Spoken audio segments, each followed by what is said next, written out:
네, 안녕하세요. 월요일 아침입니다. 5월 26일 지금은 10시 3분 10초가 좀 지나고 있습니다. 어 월요일 날 아침을 항상 이렇게 여러분들하고 같이 보내고 있는데, 한 주의 시작이 비온 뒤로 시작하는 게 이제는 약간 저한테도 루틴이 된 것 같습니다. 그래서 그만큼 어떻게 보면 저한테는 저의 한 주의 시작을 알리는 하나의 알람 사인 같은, 그런 느낌을 가지게 되네요. 오늘따라 뭔가 이렇게 머리에 흰머리가 많아 보이는데 저도 이제 흰머리가 좀 느는 걸까요? 저희 할머니께서 완전 백발이셨거든요. 한 환갑 전에 백발이셨던 것 같은데, 환갑쯤 백발이셨나? 하여튼 완전 백발이셔서 저도 언젠가는 '백발이 되면 좋겠다.' 생각을 했는데, 제가 지금 40대 중반인데 이 정도 흰머리면은 그래도 나쁘지 않은 건가요? 잘 모르겠네요. 정신과 의사는 약간 특징이 있습니다, 정신과 의사는. 다른 과는 다른 의사의 전문과는 이제 젊어 보이면 젊어 보일수록 좋거든요. 예. 뭐 그렇지 않을까요? 예.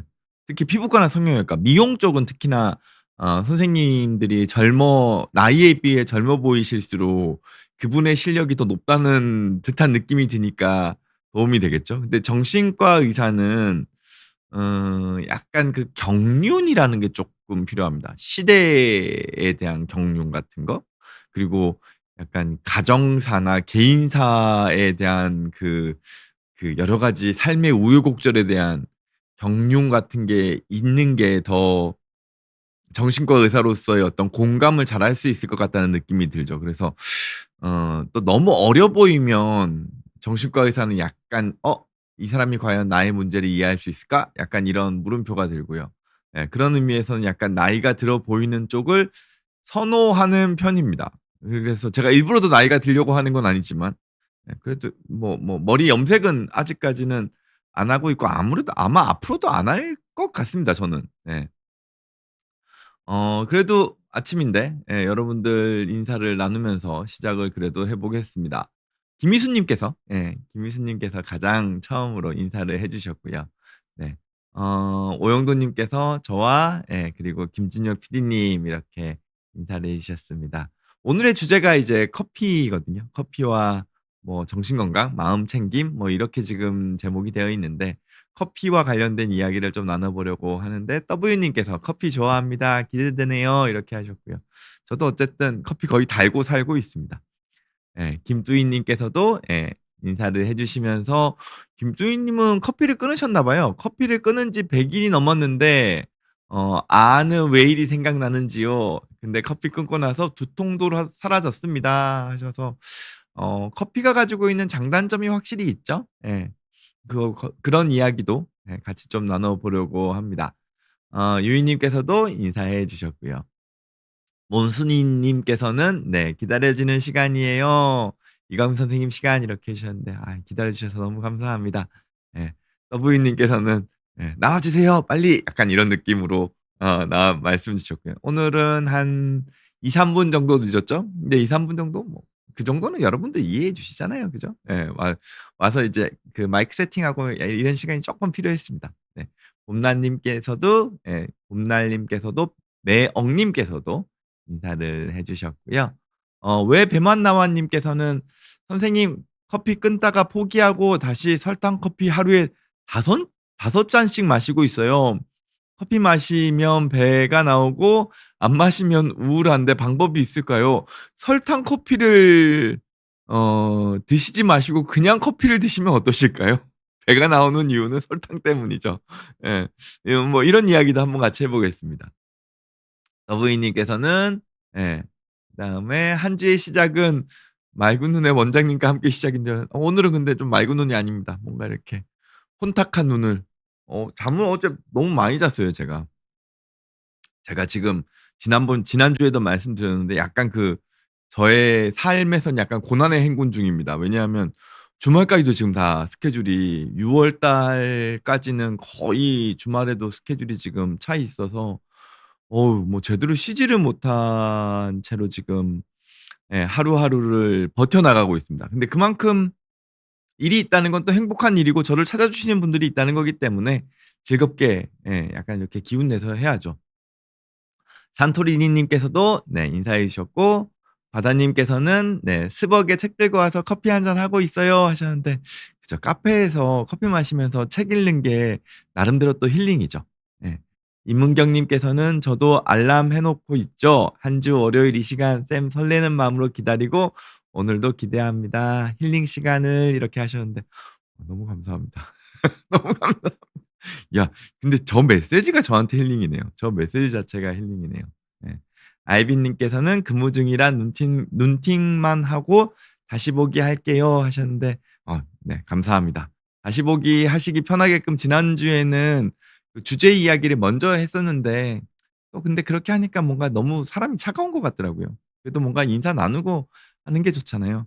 "선생님 오늘 뽀얗게 나와서 좋습니다." 김두희 님께서 하셨는데 아마 흰색 자켓을 제가 입어서 예. 여기 실이 나와 있네요.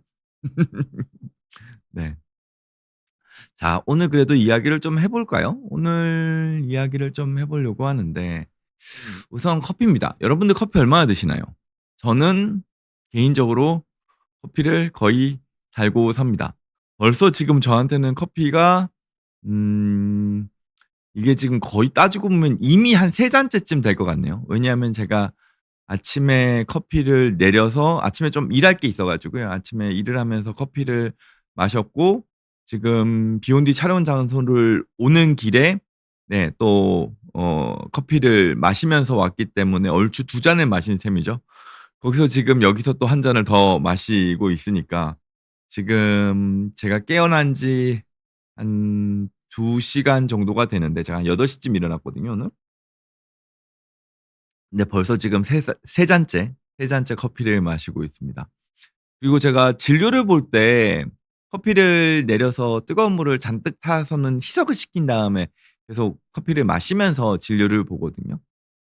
그러니까 오전에 진료 보는 동안에 또 커피 한 잔을 할 것 같고 오후에 상황에 따라서 커피 한 잔 내지 2 잔을 마시게 될 테니까 그러면 만약에 오늘 커피를 마시면 딱히 저녁 때 추가로 더 커피를 마시지 않는다면 한 6잔 정도의 커피를 저는 마시게 될 것 같네요. 그러니까 저는 거의 커피를 낮 시간 동안에는 거의 달고 있는 셈이나 마찬가지입니다.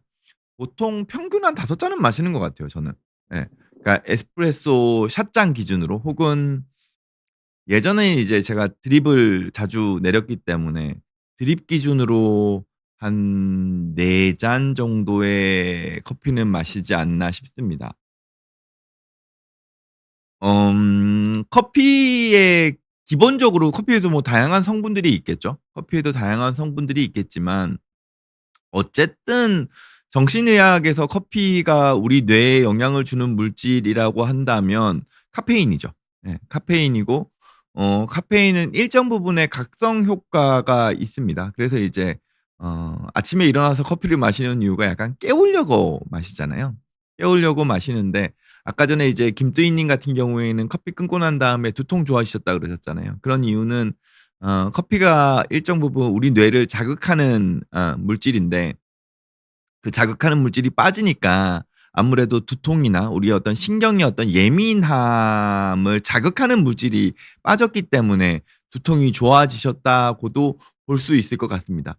반면에 이제 저의 케이스도 그런데 이제 커피를 즐겨 드시는 분들 같은 경우에는 그 평소에 약간 그 각성에 대한 느낌 그리고 신경의 어떤 둔감한 상태에 대한 것 때문에 그걸 깨우려고 예 각성 효과와 약간의 그 신경의 오히려 예민함을 만들기 위해서 이 카페인을 필요로 하시는 경우도 있죠.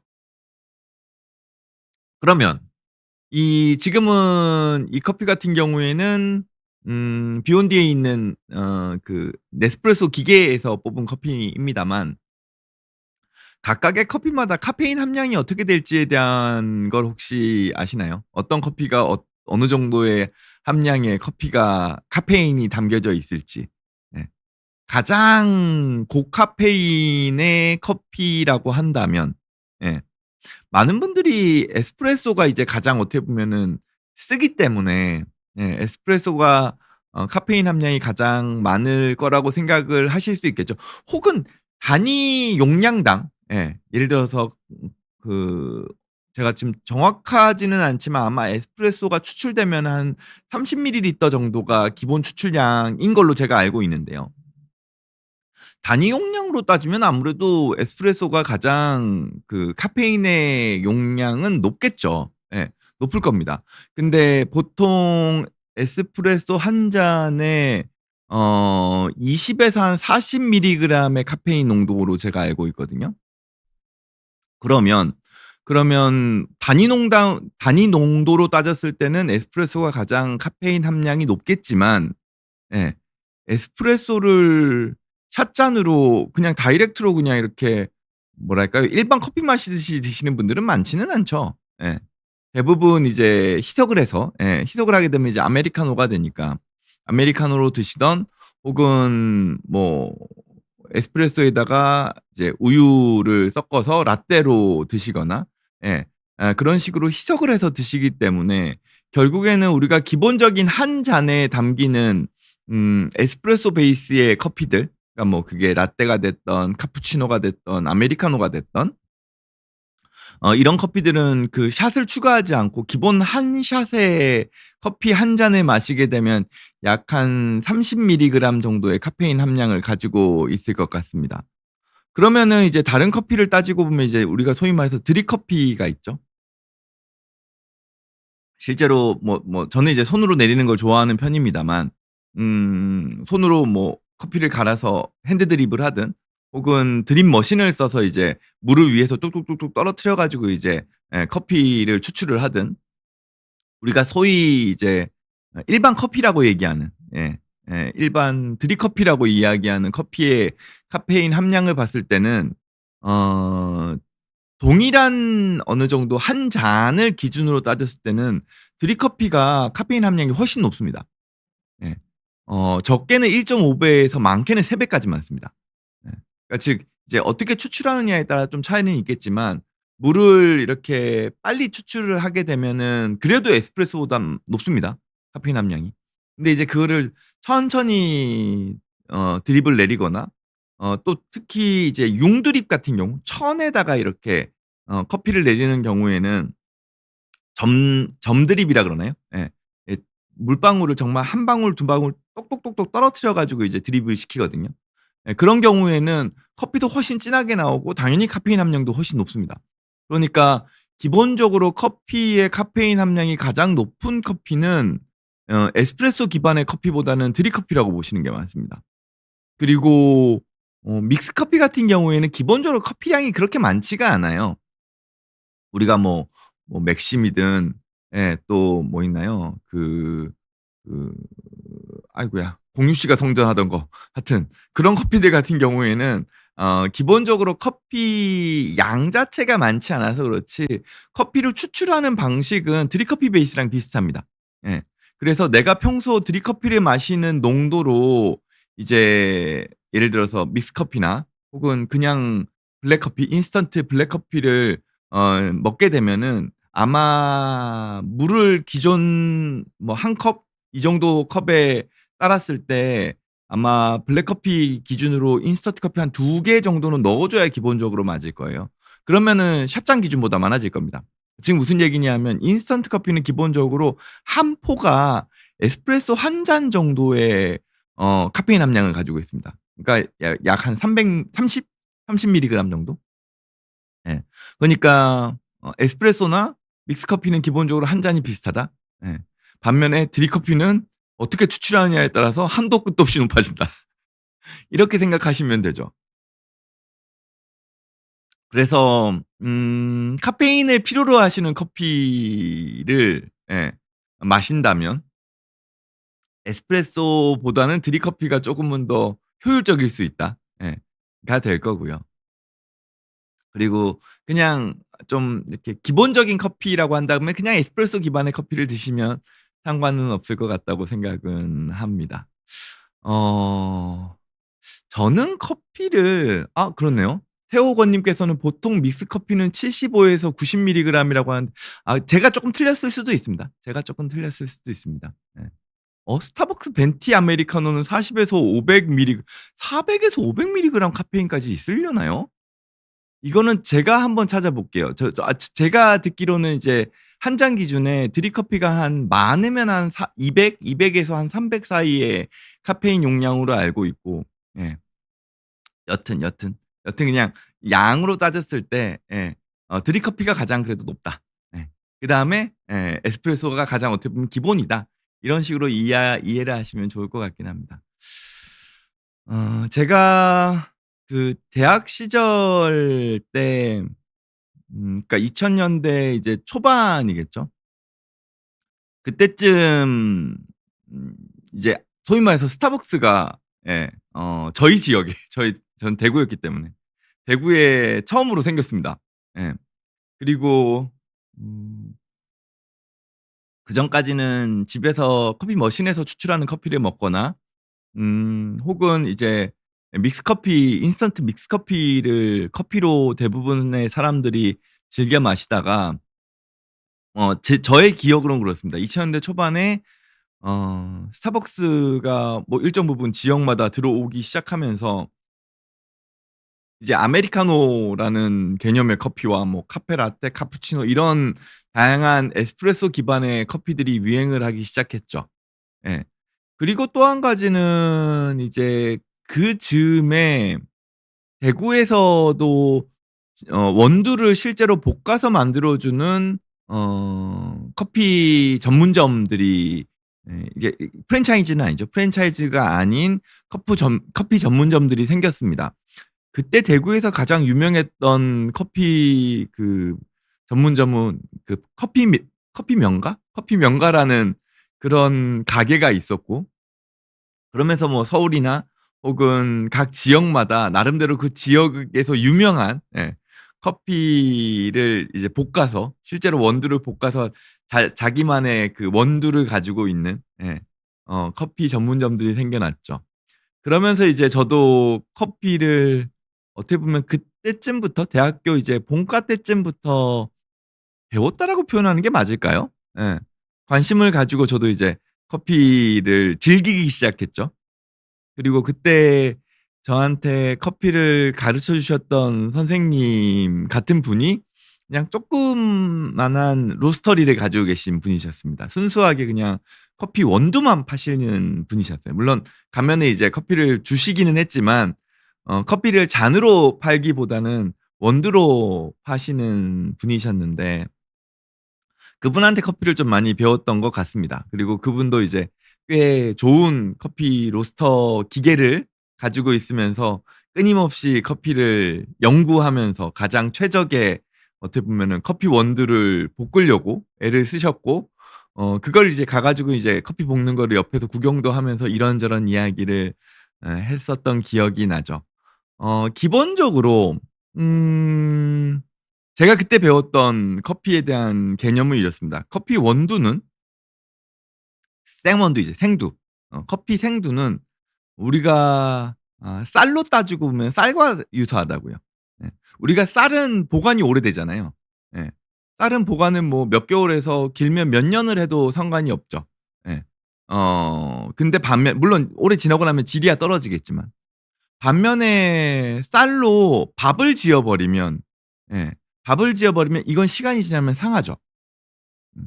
며칠만 지나도 상온에서는 상할 겁니다, 날씨가 따뜻해져 버리면. 물론 뭐 겨울에야 좀 모르겠고 그걸 좀 이렇게 얼려서 오래 놔두면은 이제 뭐 햇반처럼 사용해서 먹기도 하지만. 그래서 커피 같은 경우에도 거의 비슷한 개념이어서 생두는 보관 기간이 길고요. 몇 개월에서 몇 년을 놔둬도 그래도 먹을 수는 있고요.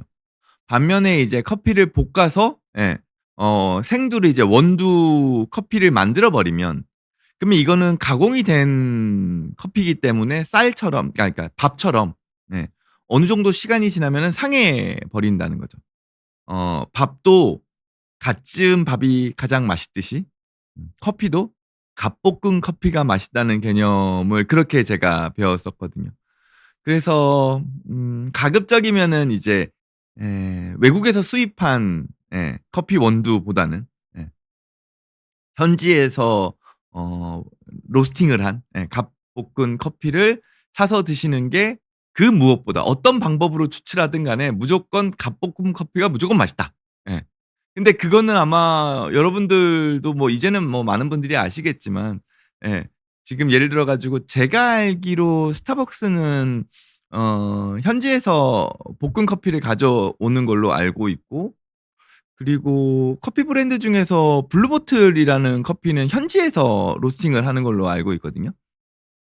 그리고 요즘은 뭐 지역마다 예 동네마다도 로스팅을 직접 하는 커피숍들이 있기 때문에 그런 데서 그냥 원두를 사셨을 때 어떻게 보면 가장 얼마 안 된, 예 볶은 지 얼마 안 된 커피를 구할 수 있는 게 아닌가 생각을 하게 되죠. 어 커피에도 보면 다양한 맛이 있죠. 예.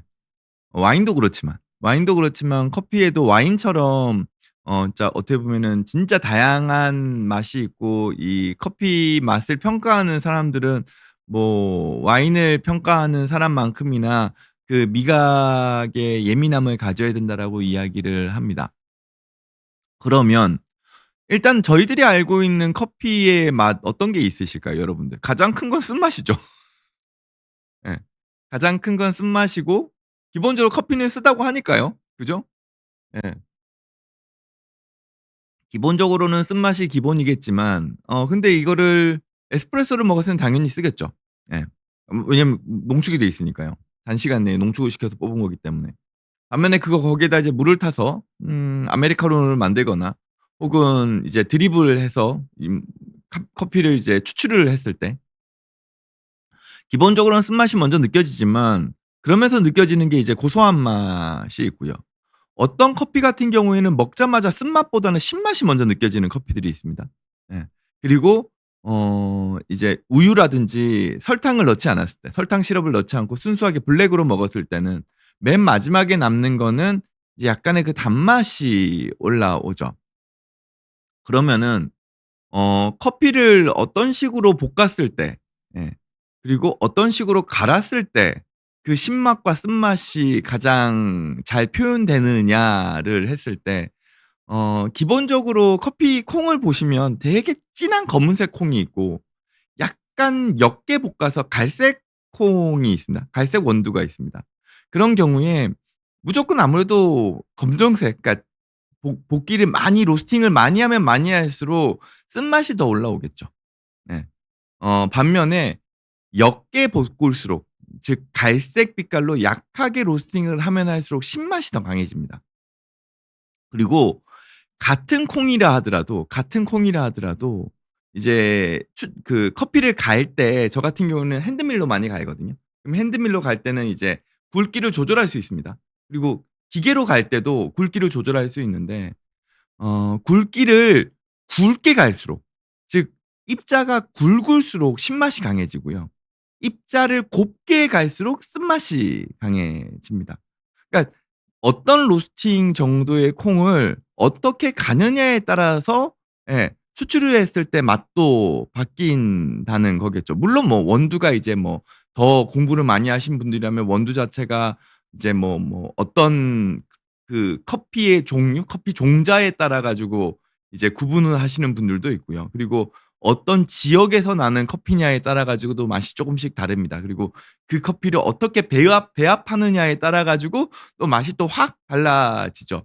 그러니까 뭐 예를 들어서 콜롬비아 쪽의 커피라 그러면 좀 단맛이 좀 강한 편이고, 예.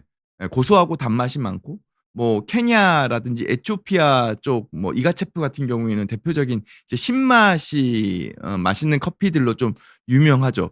그리고 뭐 거기서 더 넘어가면 또 발효를 또 어떻게 시키느냐에 따라서 또 한도 끝도 없이 바뀝니다. 예.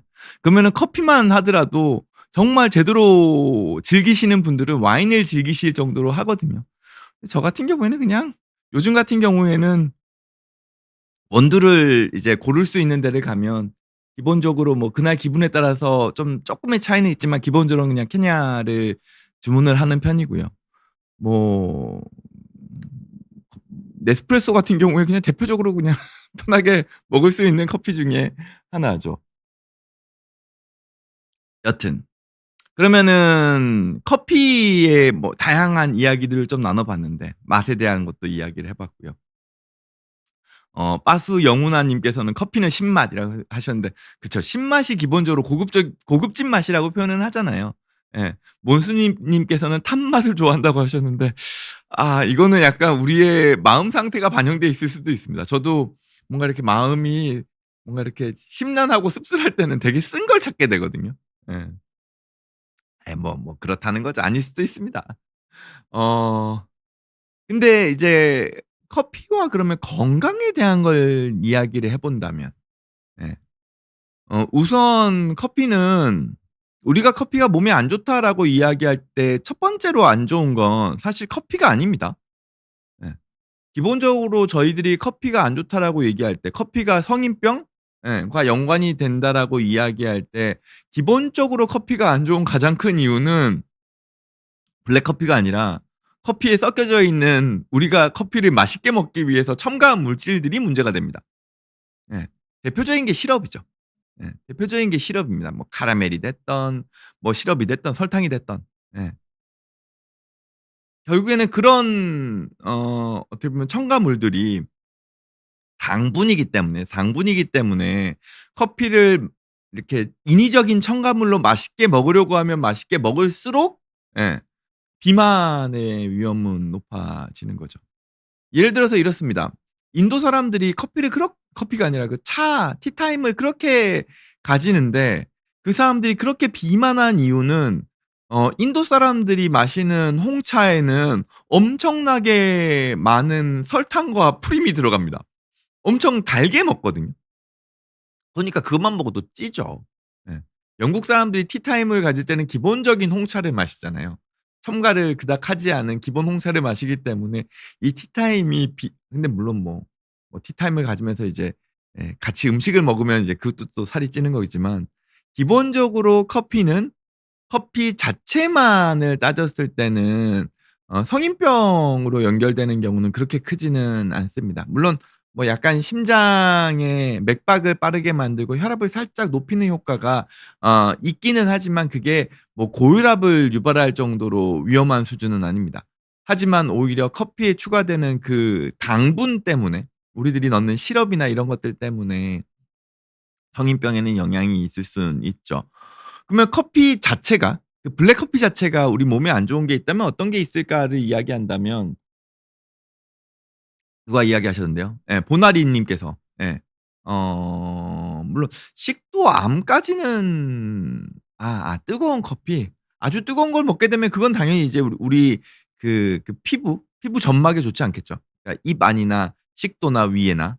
근데 커피 자체가 일정 부분 미식도 역류의 성향을 가지고 있습니다. 그러니까 즉 우리 위 자체를 약간은 자극을 해서 위 점막에서 이렇게 약간의 그 산성 물질을 자극을 하는 거죠. 그러면은 커피 자체가 우리 위에 미치는 영향은 위식도 역류를 자극해서 식도염이나 또 위식도 역류가 반복되다 보면 이제 그 부위에 자꾸 위산이 자극되다 보니까 어 굳이 따지고 보면 암의 위험성이 있다고 볼 수는 있겠네요. 위식도 역류가 악화된다고 하니까요. 반면에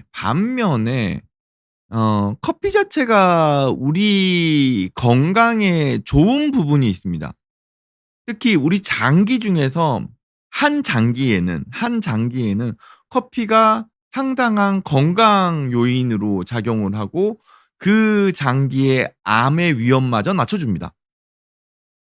그 장기는 바로 간입니다. 예. 간에는 커피가 전반적으로 좋은 걸로 알려져 있습니다. 예.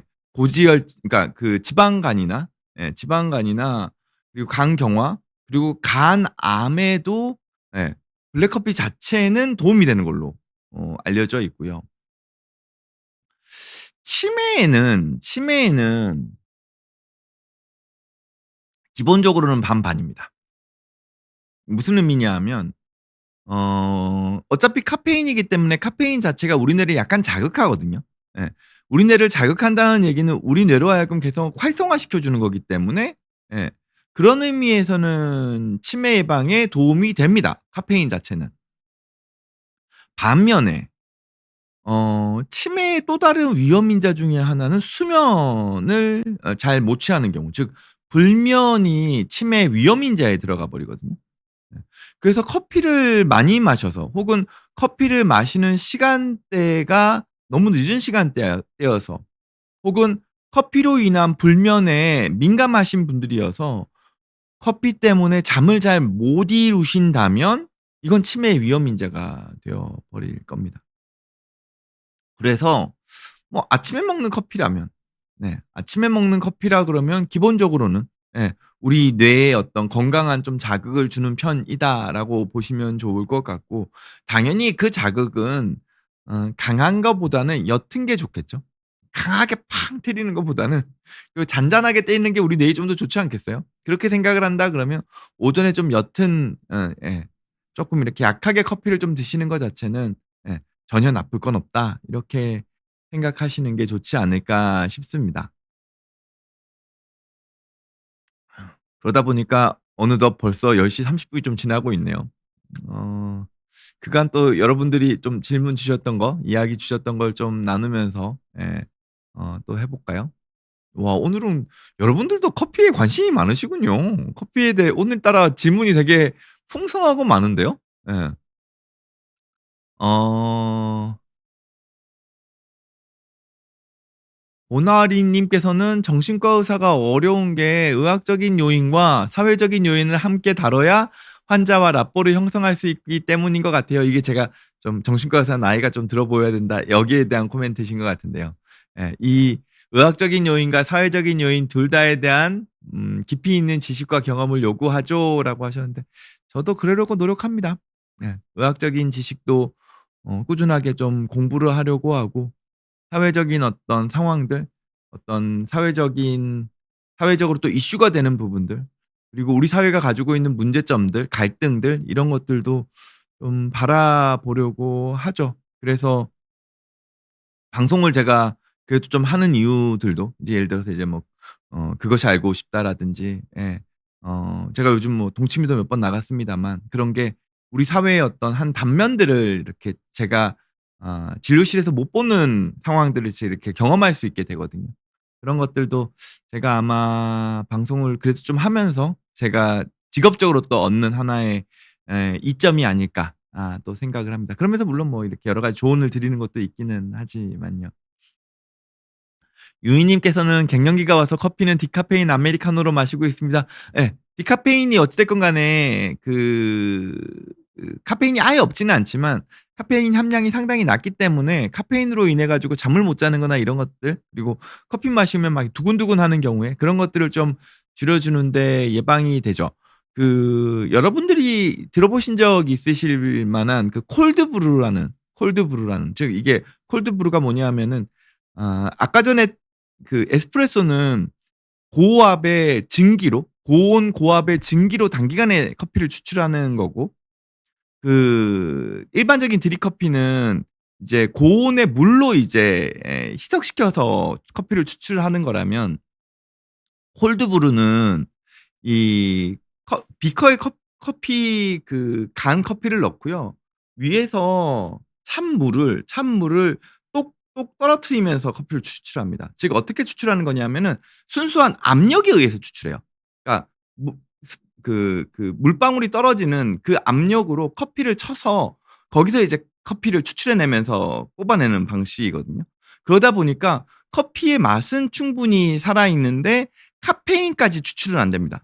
그러니까 고압이 아니기 때문에 엿 찬물로 그냥 순수하게 물방울이 떨어지는 압력으로 추출해 내기 때문에 커피의 맛만 나오고 카페인은 많이 안 나오거든요.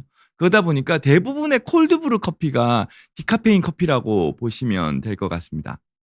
제가 뭔가 이렇게 오늘따라 뭔가 커피에 대한 지식을 네. 매영님께서는 "잠을 못 자서 커피 잘 못 마십니다." 하셨는데 그쵸. 저도 커피를 많이 마신 날 그리고 희석하지 않은 커피를 저녁에 마신 날에는 잠을 설치죠. 이게 어쩔 수 없이 각성되기 때문에 그렇습니다. 예. 아 김뚜이님께서는 "근데 커피 끊으니 카페에 가면 즐거움이 없습니다." 하셨는데 그쵸. 근데 요즘은 카페에도 뭐 디카페인 커피도 있을 수 있고 또 다른 이제 카페인이 없는 다양한 차들이 있으니까요. 네. 호야 님께서는 제 외래 예약 어려우셨다고 하셨는데 죄송합니다. 이게 예약을 그래도 계속 이렇게 열려고 애를 쓰는데 이게 이렇게 저도 이제 어쩔 수 없이 몰리고 또 그렇다고 그분들 모든 분들의 진료를 다 받아 버리면 저의 진료의 질이 떨어져 버릴 거기 때문에 저거를 제가 어떻게 조절해야 될지 참 걱정입니다. 근데 뭐 저랑 같이 있는 또 선생님들도 또 저보다 저만큼 또 저보다 더 훌륭한 선생님들도 같이 계시기 때문에 또 다른 또 워낙 뭐 요즘은 좋은 병원들도 많이 있고요. 그래서 좋은 병원에 또 다른 좋은 선생님들을 또 진료를 받으신다면 또 뭐랄까요? 그래도 살아갈 때 도움이 필요한 부분들을 채워 드릴 수 있지 않을까 생각을 합니다. 눈누난나 님께서는 "저는 예전에는 커피를 많이 마셔도 잠을 잘 잤는데 이젠 커피 마셔도 잠을 잘 못 잡니다. 커피를 안 마시면 잘 자고요. 커피 완전히 끊어야 할까요? 참고로 커피 좋아하거든요." 저는 그냥 좀 못 잘 때라 하더라도 즐깁니다. 예. 때로는 그냥 약간 미식도 음료가 있어도 먹습니다. 왜냐하면은 이걸 통해서 얻는 즐거움이 삶에서의 일정 부분 제가 일을 하는 데 있어서 도움될 때도 있고 또 하나의 행복이기도 한 게 저는 커피를 스트레스 많이 받으면 커피를 직접 내리거든요. 커피를 이렇게 핸드밀로 갈고 또 주전자에 물을 받아서 커피를 이렇게 드립을 합니다. 예. 예 분신사바, 분신사바 이렇게 왜냐하면 이런 것도 일종의 명상이거든요.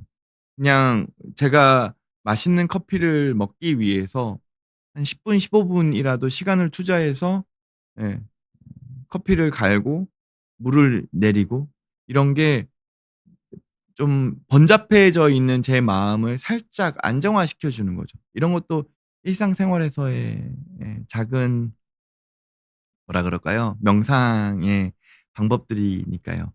태호고 님께서는 토론토에 계시는군요. 우와. 토론토에서 먼 곳에서 보고 있습니다 하셨는데 예. 제가 예전에 전공의 때 전공의 3 년차 때 이제 캐나다 토론토는 모든 의료 시스템을 대학에서 관리합니다. 네. 즉 무슨 얘기냐면 공공의료거든요. 공공의료다 보니까 UHN이라 그래서 유니버시티 호스피탈 네트워크로 그 토론토 전역에 있는 의료 시스템이 묶여져 있습니다. 그리고 그 대학이 토론토대죠.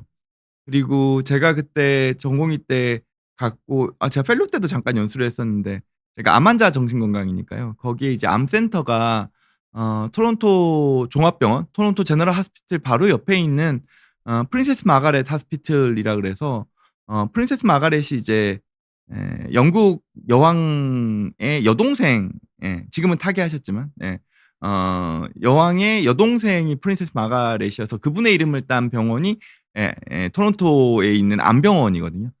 거기에 게리 로딘이라는 선생님이 이제 저희 쪽 분야의 대가셔서 그분한테 가서 그래도 잠깐 연수를 하고 왔던 적이 있었는데 태호건 님께서 토론토 사신다 그러니까 문득 그 생각이 났습니다. 예.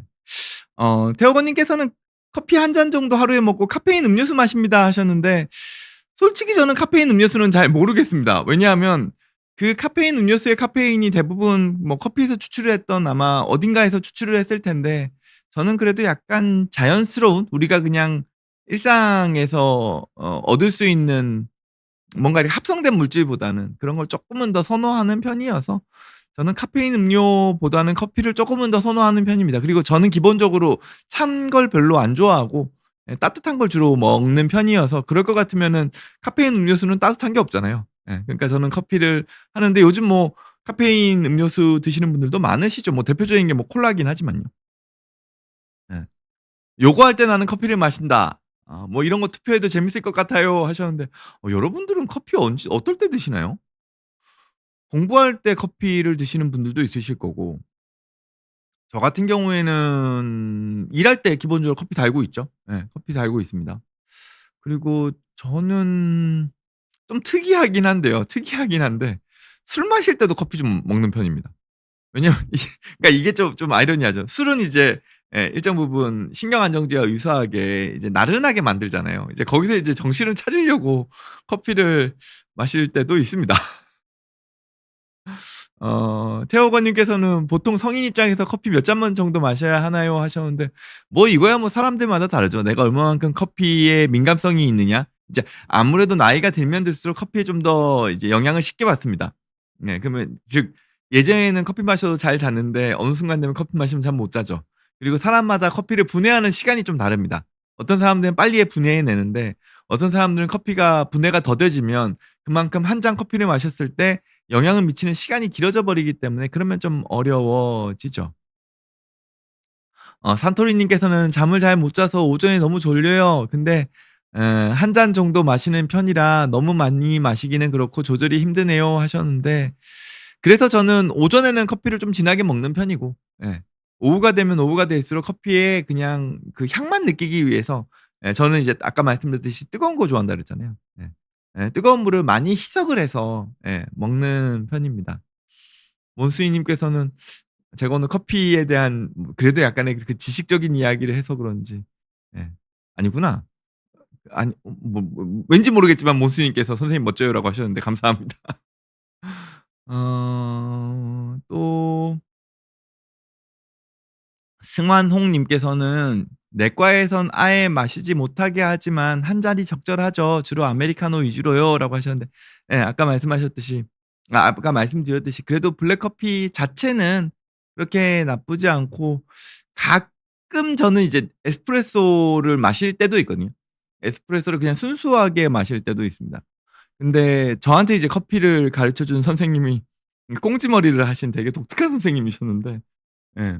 드립커피 이렇게 설명도 많이 해 주셨고요. 근데 그분이 저한테 에스프레소는 무슨 맛으로 먹냐 하면 설탕 맛으로 먹는다는 이야기를 하셨어요. 그래서 가끔 정말 당 떨어지고 스트레스 많이 받을 때는 에스프레소를 일부러 한 2샷 정도를 시켜서 거기다가 설탕을 한 2-3 봉지를 넣습니다. 엄청 달게 먹는 거죠. 예. 근데 이제 이 에스프레소의 활용 점점은 커피라기보다는 맨 마지막에 남는 꾸덕하게 남아 있는 설탕의 잔해와 그 에스프레소의 잔해가 섞여 있는 약간 그 카라멜 같은 그거를 먹는 재미로 먹거든요. 물론 당이 높기 때문에 건강에는 안 좋을 것 같긴 하지만 정말 스트레스 많이 받을 때는 그 카라멜 같은 그 남은 설탕 찌꺼기를 먹기 위해 가지고 에스프레소를 먹을 때도 있습니다. 그걸 위해서 일부러 뭐라 그러나요? 그 사탕수수로 나오는 그 갈색 그 좀 비싼 커피 그러니까 커피 전용 그 각설탕 같은 게 있거든요. 그런 거를 넣어서 먹으면 더 맛있기는 하죠. 아유 침 넘어가네요. 하여튼 자주는 아니지만 가끔 그렇게 먹을 때도 있습니다. 그게 저는 제가 배우기로는 '에스프레소는 설탕 맛으로 먹는다.' 저는 그렇게 배운 거죠. 이게 어렸을 적 배운 게 생각보다 되게 영향이 큰 것 같아요. 예. 어 그리고 또, 또 질문을 좀 주신 걸 찾는다면 음 예전에 자판기 커피 한 잔에 10원 하는 이벤트를 해서 100 원어치 먹었다가 흥분되고 잠 못 자서 날밤 새운 적이 있습니다. 더부인님께서 하셨네요. 저도 예전에 아까 전에 그 커피 명가라는 제 지역에 있었던 대학 시절에 거기 이제 커피숍을 갔는데 바리스타 분께서 여러 커피 종류들을 이제 맛보여 주신다고 저한테 이렇게 쭉 주신 거죠. 그러다 보니까 이 되게 고농도로 내린 그 아까 전에 말씀드렸듯이 그 핸드 드립을 내릴 때 농도 조절을 좀 할 수 있거든요. 어느 정도의 물의 양으로 추출을 하느냐에 따라서 농도를 높일 수가 있는데 특히 점 드립을 해 버리면 농도가 엄청 높아져요. 융 드립할 때. 융 드립도 뭐 종류가 여러 가지가 있지만 이제 점 드립을 하게 되면은 카페인 농도가 엄청 높아지거든요. 그런 거 몇 잔 먹었다가 그냥 날밤 새운 적이 있습니다. 예. 유이 님께서는 "이탈리안 레스토랑에서 아메리카노 시키다 혼난 적이 있습니다." 아메리카노는 없어요. 그쵸. 이탈리아는 에스프레소의 나라죠. 예. 그리고 뭐 이 최근에 그 관세 때문에 뭐 캐나다에서는 아메리카노라는 표현을 안 쓰고 그냥 캐네디아노인가요? 뭐 이런 식으로 이름 바꿔 가지고는 쓰기도 하고 그랬다는 얘기도 들은 것 같습니다. 대호건 님께서는 "믹스커피는 그 대신 설탕이 많나요?" 하셨는데 믹스커피도 다니까 예. 설탕이 많겠죠 아무래도요. 시그널 님께서 그 얘기 하셨네요. "에스프레소에 설탕 타 먹으면 대존 맛." 이렇게 하셨는데 저랑 제가 배운 거랑 똑같이 배우셨네요. 어 빠수 영훈아 님께서는 예 20 그램 환산 300 원짜리 생두 사다 볶아 먹는데 원두값 120원 드립은 이건 모르겠습니다. 이거는 저는 모르는 얘기입니다. 그 혹시 여러분들 생두를 사다가 실제 집에서 볶아 보신 적 있으신가요? 그 원래 생두가 그 커피 열매에 빨간색 커피 열매를 이렇게 벗겨 가지고는 이제 그 안에 있는 콩을 이렇게 뽑아내는 식인데 약간 연두색? 옅은 연두색 빛깔이거든요. 그걸 이제 말리는 거죠. 그걸 말려서 이제 하게 되면은 이제 약간 짙은 연두색 계열로 좀 바뀌어 버리는데 그거를 이제 후라이팬에서 볶을 수 있습니다. 예. 왜냐하면은 이제 기계가 뭐 제가 알기로 콩을 볶는 방법도 뭐 직화가 있고 뭐 증기는 안 되겠죠. 증기는 안 되겠지만 직화가 있고 간접적으로 볶는 게 있고 뭐 여러 가지 방법들이 있는 걸로 압니다만 집에서 간단하게 하기에는 후라이팬 위에다가 생두 넣고는 이렇게 볶을 수 있거든요. 예. 예 해 보시면은 재앙을 경험하시게 됩니다. 예. 왜냐하면은 커피를 볶으면서 얘네가 계속 껍질이 벗겨져요. 예. 여러 번 탈피를 하거든요. 그러다 보니까 프라이팬에서 원두를 볶을 때 실제로 볶을 수는 있습니다만 그거 한번 볶았다가는 엄마한테 등짝 스매싱 맞기 딱 좋습니다. 막 부엌이 엉망진창이 됩니다. 예. 저도 한번 해 봤던 적이 있거든요. 예. 엉망진창이 되죠. 그래서 그 어떤 분들은 블루스타 해 가지고는 밖에 나가 가지고 커피 볶으시는 분들도 가끔 들었던 적이 있습니다. 이야기하다 보니까 커피만 하더라도 얘기할 게 많아지네요. 핑크 써니 님께서는 "대구 커피 명가 유명했었죠." 네. 어 얼마 전에 아닌가? 뭐 단양을 제가 갈 일이 한 번 있었는데 강연 때문에 거기도 커피 명가가 있더라고요. 음. 음. 그쵸. 빠수 영훈아 님께서는 "스타벅스가 창궐하기 시작했던 20년 전까진 국밥보다 비싼 커피라는 딱지가 꽤 먹혔으니."라고 하셨는데 그러니까 아마 스타벅스가 나왔을 때도 비용이 그래도 적은 편은 아니었어서 거기다가 이제 뭐 라떼라든지 뭐 이렇게 먹게 되면은 비용이 더 붙었잖아요. 카라멜 마키아토나 뭐 이런 거 먹게 되면 더 비싸지고 막 이러니까요. 예. 그러니까 이제 밥보다 비싸지는 약간 이런 때가 있었죠. 그쵸. 예전에 자판기에서는 유무차 커피, 코코아 이런 거 다 팔았죠. 예 우유도 팔았습니다. 우유, 가루 이렇게 해 가지고요. 예. 어 여러분들하고 커피 얘기 나누니까 이것도 되게 재밌네요. 예. 저 같은 경우에는 스타벅스 가더라도 이제 그 아메리카노도 있지만 스타벅스에서도 드립커피를 팔거든요. 온리 커피라고 해서 나오는 게 드립커피인데 저는 오히려 온리 커피를 쪼끔은 더 선호하는 편입니다. 근데 또 어떤 분들은 이제 아무래도 매장에서 파는 이제 드립커피 같은 경우에는 그 드립 머신이 청소하기가 쉽지 않을 수 있으니까 "에스프레소가 좀 더 뭐 깨끗할 거다." 뭐 이렇게 얘기하시는 분들도 있기는 하더라고요. 근데 아마 그런 대형 매장 같은 경우에는 드립 머신도 뭐 주기적으로 청소를 하겠죠. 예. 그리고 좀 볼까요?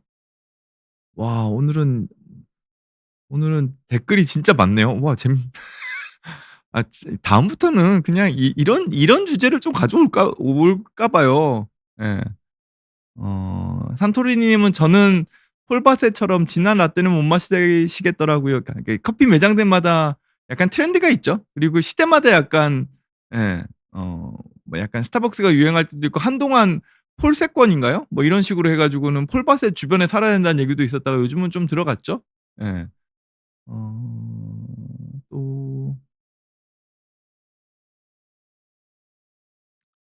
여튼 근데 요즘은 커피 가격도 너무 올라 가지고요. 그리고 기본적으로 원두 가격이 너무 높아졌어요. 이게 아마 예 차 이 과거에는 이제 차도 어 노동력이 싼 지역에서 이렇게 생산을 하면서 단가를 낮췄다가 이제 그런 부분들이 예전 같지가 이제 않죠. 그리고 그렇게 바람직하지도 않고요. 그러다 보니까 커피도 예전보다는 커피 원두 가격도 많이 오른 것 같습니다. 근데 뭐 그만큼 노동력이 들어가서 만들어지는 어떤 상품이라면 뭐 아무리 기호식품이라 하더라도 그만큼의 비용을 또 지불해야 되는 게 아닌가라는 생각을 하고요. 오늘 또 저다음에 11 시에 방송이 있다고 하네요. 저 혹시 피디님 그다음 방송 제목 혹시 알려주시면은 홍보도 같이 하겠습니다. 예. 그래서 이런 취미 특집 좋네요. 취미 특집 좋네요. 그래서 11 시에 예. 박미정 성장의원 병원 소개하는 방송이군요. 네. 그래서 다음에 있는 방송도 기대해 주시면 좋을 것 같고요. 저는 다음 주에도 오늘의 주제 같은 여러분들 댓글 남겨 주신 거 제가 오늘 나중에 한번 쭉 다 읽어 보겠습니다. 예.